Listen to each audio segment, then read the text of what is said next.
Tonight, Hawthorn West Hill, a new play area completed, but it's actually part of council land, meaning even less space for already fed up students.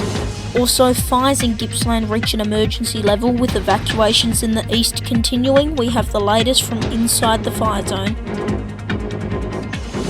And it ended the career of two prime ministers and divided an entire nation. And now that Brexit's happened, how will it affect the world?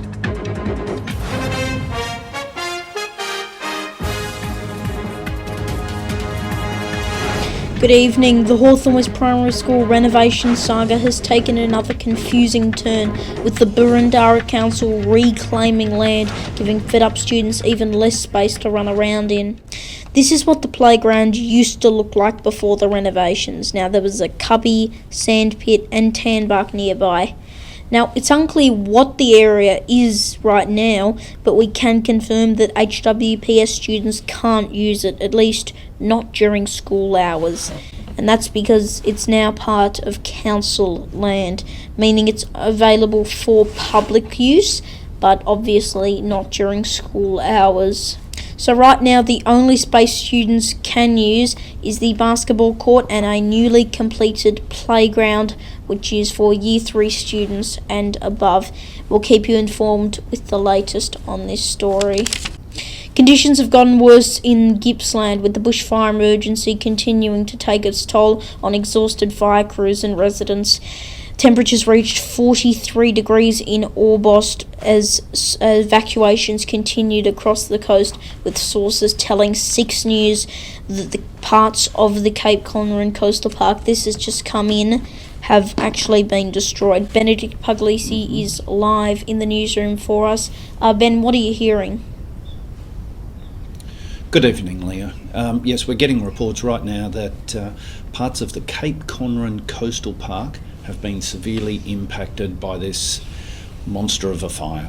It's been moving in a westerly direction and fanned by these incredible winds.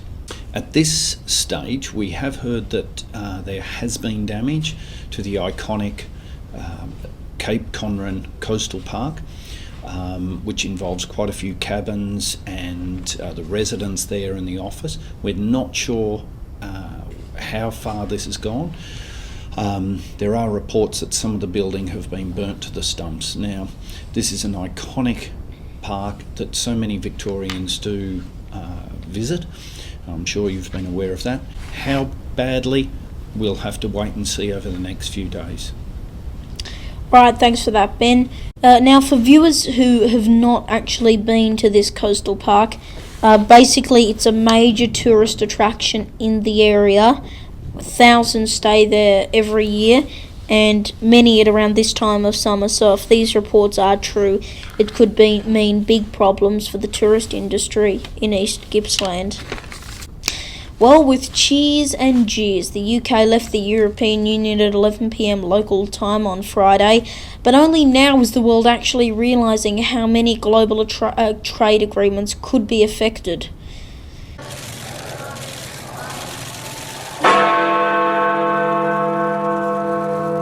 That signalled the end of a relationship with the EU that's lasted more than half a century. But when was the idea with Brexit first proposed? To find out that, we'll need to go back to 2013, when then PM David Cameron mentioned Brexit in a speech.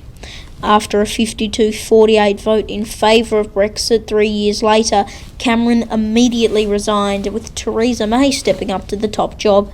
She lost a majority government in 2017, resigned as PM in March last year, and now Boris Johnson has taken her position, Johnson promising to deliver Brexit by October 31. Well, that obviously didn't happen, with more back and forth debates in the UK, but it did happen on January 31, 2020, with the transition set to end by December of this year. In other news tonight, Agriculture Minister Bridget McKenzie has resigned over the so-called sports rort scandal.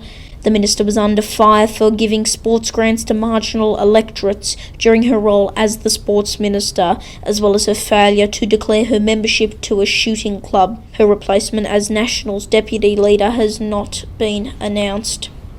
Greens leader Richard Di Natale has also resigned this week, citing family reasons. He will now leave the Senate. He was elected as Greens leader in 2015. And the ACT has also been dealing with bushfires all week, with 25% of the capital completely burnt out. Fires approached Canberra's southern suburbs on Sunday. However, it's unclear what the damage to properties is right now.